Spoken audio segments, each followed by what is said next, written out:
Somehow, miraculously, I was alive. Some twist of fate, some hand of destiny, but I was alive. Strange as this new world was, I knew Tol must have come this way, and it was my task to find him. And it happened like this. The sun beat down on me relentlessly. The heat was unbearable.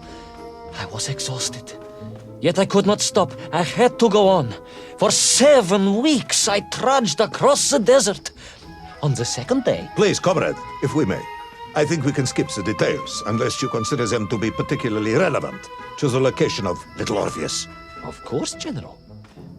We will simply omit the tale of the singing chasm, the oasis of mirrors, the sightings of Tol's Mieng aloft on their pterodactyls carrying parts of my crashed rocket drill over the horizon to Lemuria. Wait! The what? Singing chasm? Not that, but the rocket drill.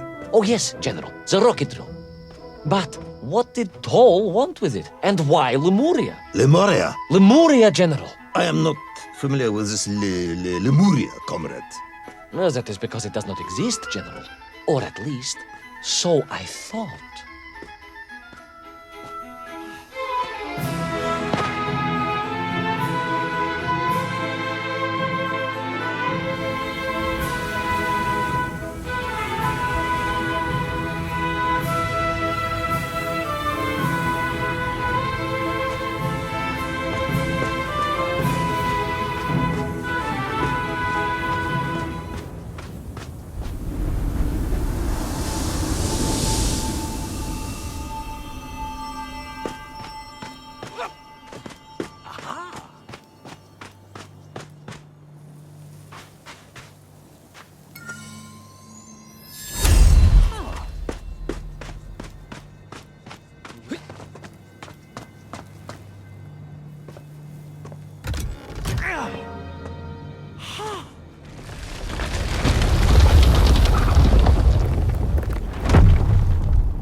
Those strange crystals seem to exert an extraordinary hold over the stone blocks and arches. When they hummed, the whole city remade itself. Where they were missing, clearly looted by some villainous thief, the city was fallen to ruin. It was like a vast musical instrument, vandalized, and yet still attempting to toot.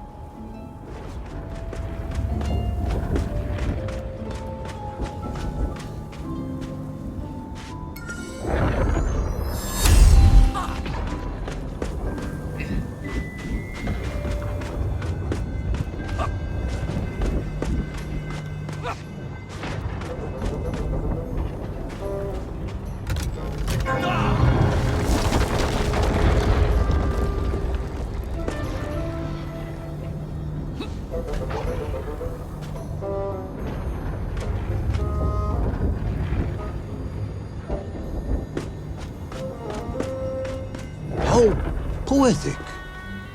I am sure our engineers would be fascinated and baffled in equal measure. If the whole department hadn't been arrested for sedition last week, I would happily convey it to their skeptical ears. Sedition, General? Really?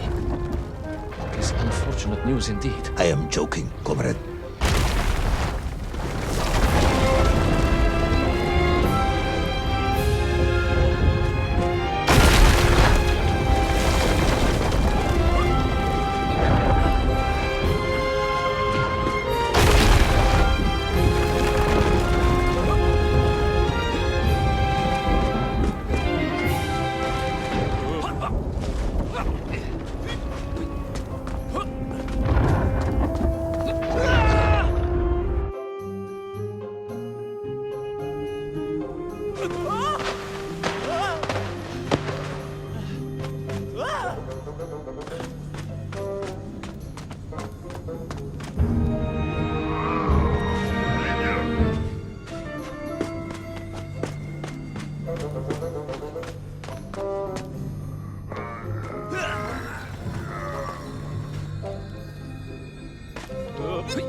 yes. The Menk were here, all right.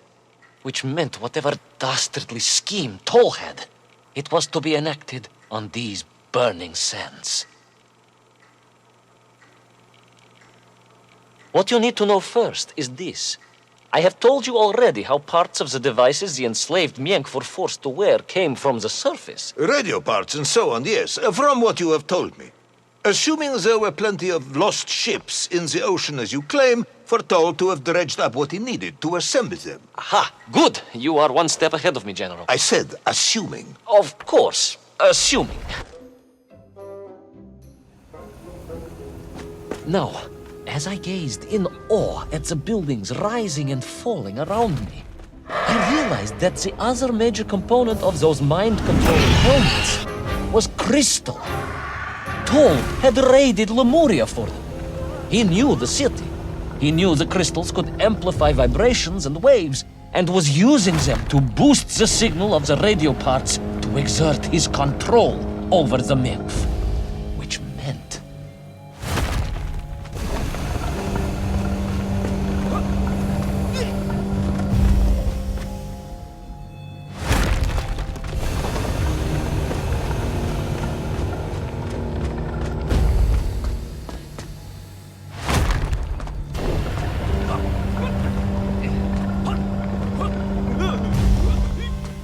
Yes? Imagine, General, what such amplification could achieve when fused to the finest atomic science our great Soviet civilization has produced.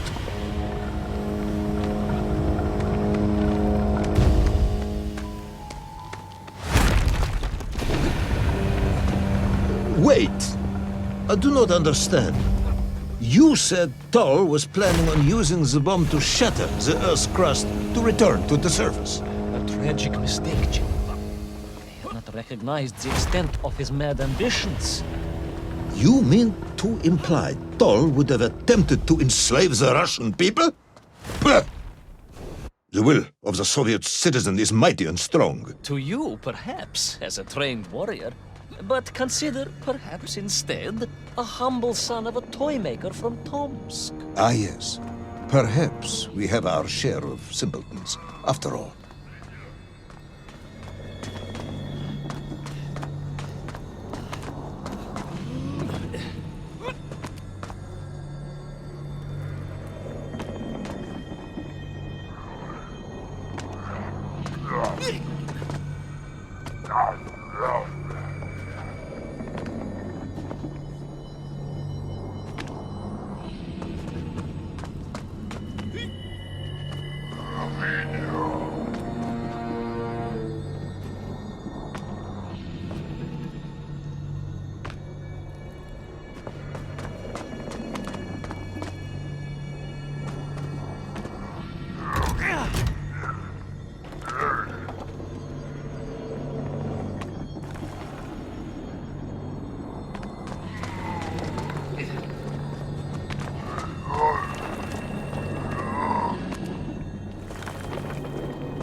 The vast pictograms told of a history of wonders. They seem to suggest the Lemurians were travelers from another world, where a mysterious clock seemed to stand. That is very mysterious. As mysterious as the location of little Orpheus, perhaps. Ah, yes, of course, General. I am just getting to that.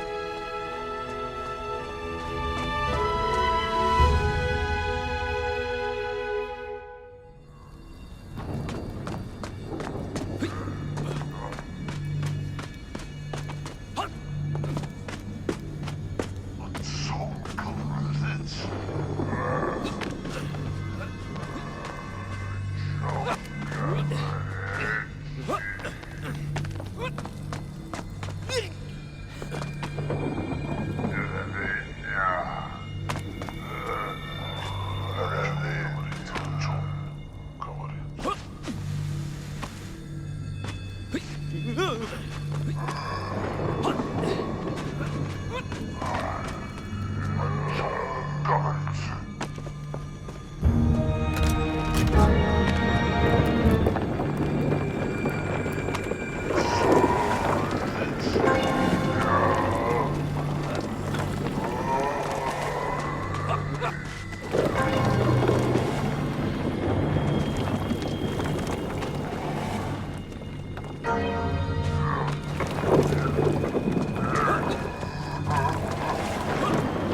As I bravely explored that ancient city, a question was gnawing at my mind.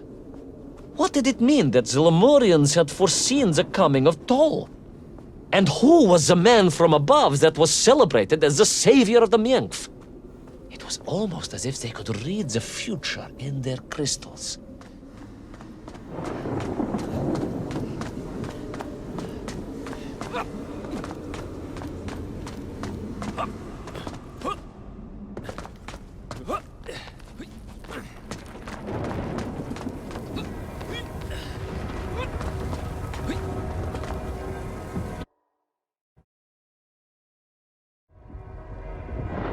The bells of Lemuria tolled and tolled, a roaring symphony, a crescendo of peals that set the city dancing, each note causing the crystals to shimmer and cascade with light.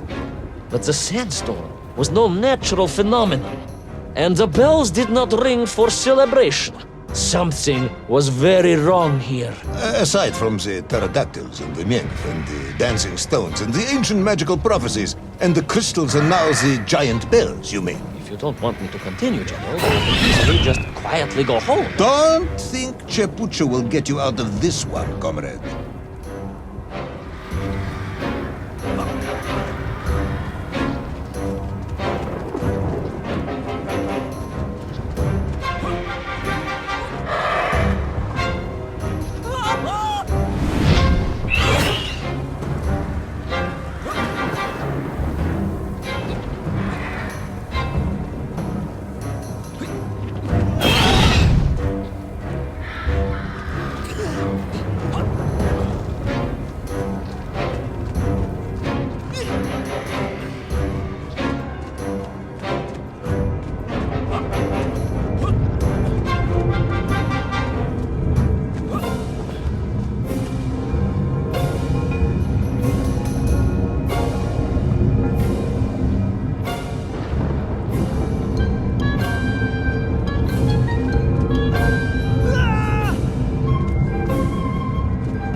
Through those magical structures, a righteous fire in my heart. I was like the Brinya Nikich, prepared to strike at the dragon who threatened my homeland. Your heroism is only surpassed by your modesty. On the contrary, General, I chose the Brinya carefully. Like him, I am a simple peasant. It was fate that chose me to descend to the Earth's core. It was General Komanyin who chose you to descend to the Earth's core. But don't let that get in the way of your story. Well then, award General Polkovnik Kamanin the highest medal in the world. He already has several of those. I cannot take credit for his wisdom in sending me.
What was once a rocket drill ship, built to burrow into the earth, was now a mighty vessel, repurposed to blast off into the skies.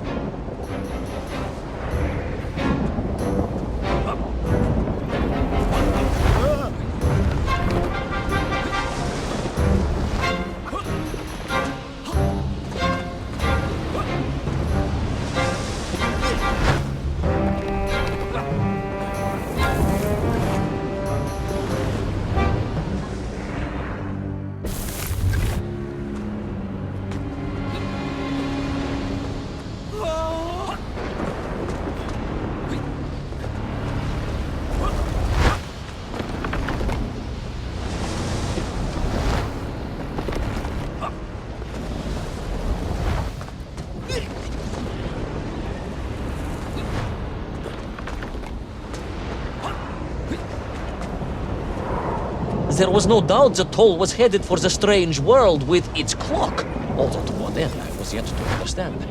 But there was no time to consider, no time for questions.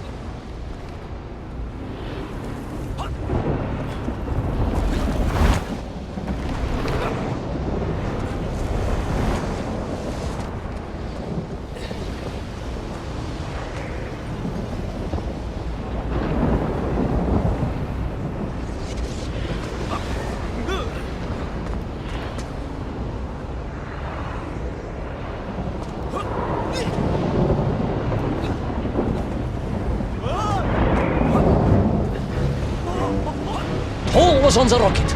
Little Orpheus was on the rocket. And wherever they were headed, I must head there too, to thwart his plans, recover my drill, and save the world!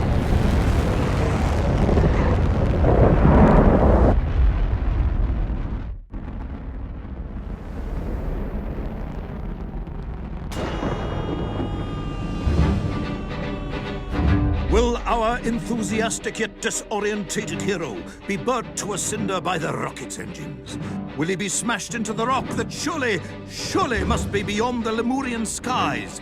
Does Nikolai Petrovich Kamanin really need any more medals? What was the strange clock, and what could it all mean?